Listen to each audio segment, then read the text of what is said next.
Hai, selamat datang semuanya di podcast Hits, podcastnya Hitmaker Studio. Aku Sandrina Michelle, berperan sebagai Lena di film Rogowonyowo.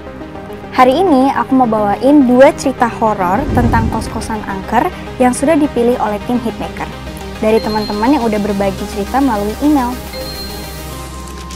Jadi ini cerita horor yang pertama, ini merupakan pengalaman pribadi dari Julisnawati. Julisnawati ini pernah kuliah di UIN SU Medan tahun 2019. Ini pertama kalinya hidup di Medan. Ia pun langsung menyewa kos-kosan yang ada di Jalan Pimpinan, daerah Pancing. Ia masih ingat saat itu baru saja pindah ke kosan baru, di daerah yang cukup terpencil. Kosan yang terletak di ujung gang dan di sekitarnya hanya ada beberapa rumah yang terlihat sudah tua dan tidak terawat. Ia memilih kosan itu karena harganya yang relatif murah dan dekat dengan kampus. Tanpa disadari, ternyata kosan itu memiliki reputasi yang kurang baik di kalangan warga sekitar. Di malam pertama ia di kosan, Julisnawati mulai merasakan sesuatu yang tidak beres. Seperti mendengar suara langkah kaki di lantai atas kosan, padahal saat itu hanya ada dia satu-satunya penghuni di kosan itu. Ia juga merasakan ada sesuatu yang mengawasi dari balik dinding. Merinding. Keesokan harinya, ia bertemu dengan pemilik kosan yang ternyata adalah seorang wanita tua dengan wajah yang muram. Dia memberitahu bahwa kosan itu memiliki riwayat yang tidak baik. Juga banyak penghuni sebelumnya yang telah mengalami hal-hal aneh dan menakutkan. Awalnya ia tidak percaya, tapi setelah beberapa hari tinggal di kosan itu, ia mulai merasakan bahwa ada sesuatu yang tidak beres. Mulai dari mendengar suara-suara aneh, melihat bayangan yang tidak jelas, bahkan merasakan ada sesuatu yang mengikutinya.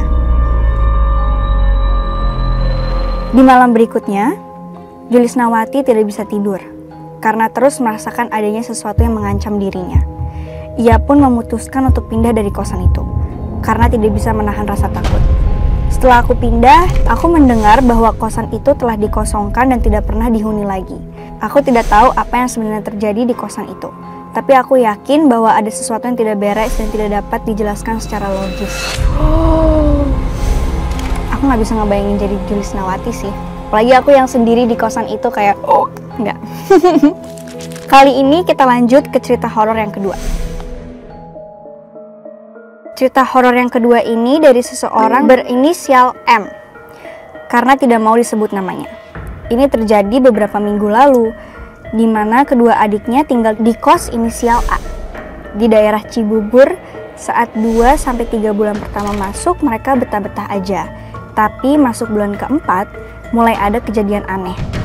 Seperti ada yang menyerupai kedua adiknya, kemudian gelas pecah sendiri dan masih banyak lagi. Yang paling bikin kedua adiknya trauma adalah mereka lihat ada makhluk mukanya mirip tikus. Hah? Tapi badannya kayak gorila yang berbulu lebat lagi nindihin mereka. Mereka ini sampai dilarikan ke IGD terdekat karena sesak nafas yang parah. Akhirnya dipanggillah Ustadz buat ruqyah karena mereka pikir mereka semacam ketempelan.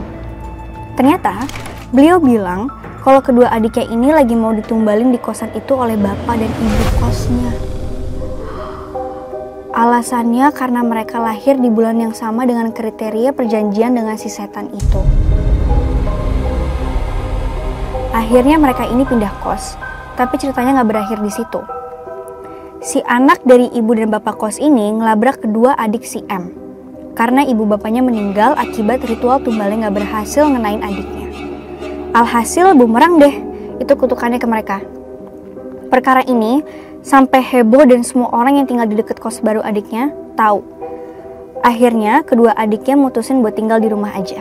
Konon, kos A ini udah jadi tempat terbengkalai karena semua orang yang nempatin pada pindah ketakutan.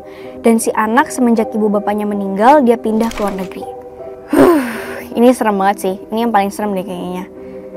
Aku belum pernah dengar cerita hantu yang mukanya tikus tapi badannya kayak apa tadi, gorila. Itu serem banget, nggak bisa ngebayangin kayak apa ya. Nah, itu dia cerita horor hari ini dari Julisnawati srg01@gmail.com dan m.@gmail.com yang sudah aku bacakan. Terima kasih buat teman-teman yang udah berbagi pengalaman maupun ceritanya ke Kes Regonyowo. Cerita horor berikutnya akan dibawakan oleh sang ibu kos, Dia Permatasari, jadi jangan sampai ketinggalan. Sampai jumpa di episode podcast hits selanjutnya. Jangan lupa saksikan Regonyowo di bioskop mulai tanggal 31 Juli 2025.